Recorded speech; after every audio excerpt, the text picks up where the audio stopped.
berjalan sejak sebelum hingga sesudah merdeka. Berikut ini perjalanan pendidikan nasional.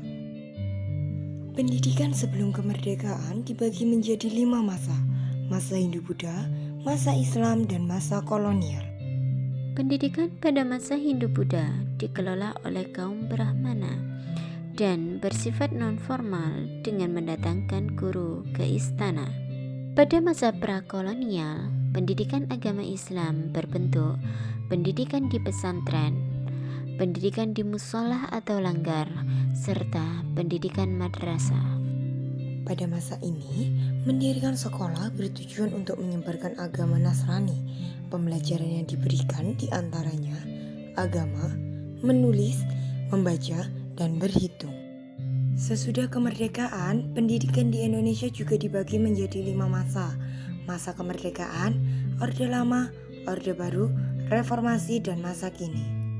Pada masa kemerdekaan tahun 1945 sampai 1950, bangsa Indonesia membentuk pendidikan berdasarkan ideologi bangsa sendiri. Susunan pendidikan yang digunakan pada masa itu meliputi 1. Pendidikan rendah atau sekolah rakyat. 2. Pendidikan guru. 3. Pendidikan umum. 4. Pendidikan kejuruan, dan 5. Pendidikan teknik.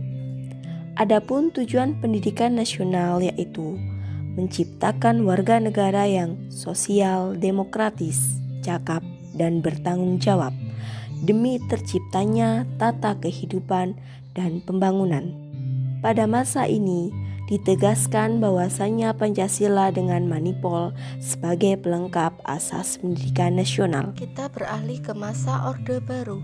Tujuan pendidikan nasional Indonesia dimaksudkan untuk membentuk manusia Pancasila sejati berdasarkan ketentuan-ketentuan yang dikehendaki oleh pembukaan Undang-Undang Dasar 1945.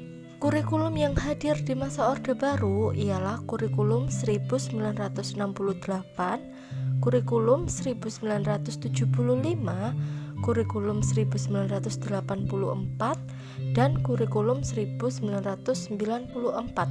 Kemudian kita beralih ke masa reformasi. Kebijakan pendidikan pada masa ini menjadi tanggung jawab pemerintahan daerah atas ditetapkannya kebijakan otonom daerah. Kurikulum yang hadir pada masa ini adalah kurikulum berbasis kompetensi serta kurikulum tingkat satuan pendidikan tahun 2006. Pada akhirnya kita sampai pada masa kini. Pendidikan pada masa kini mengalami perubahan model dan sistem pembelajaran. Hal itu dilakukan untuk memenuhi kebutuhan dan tuntutan zaman.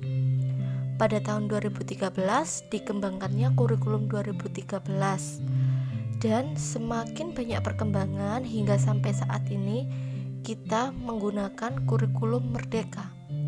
Semakin bertambahnya zaman, akan semakin banyak perubahan yang terjadi pada pendidikan. Hal itu dikarenakan untuk memenuhi kebutuhan dan tuntutan zaman yang akan semakin maju untuk kedepannya.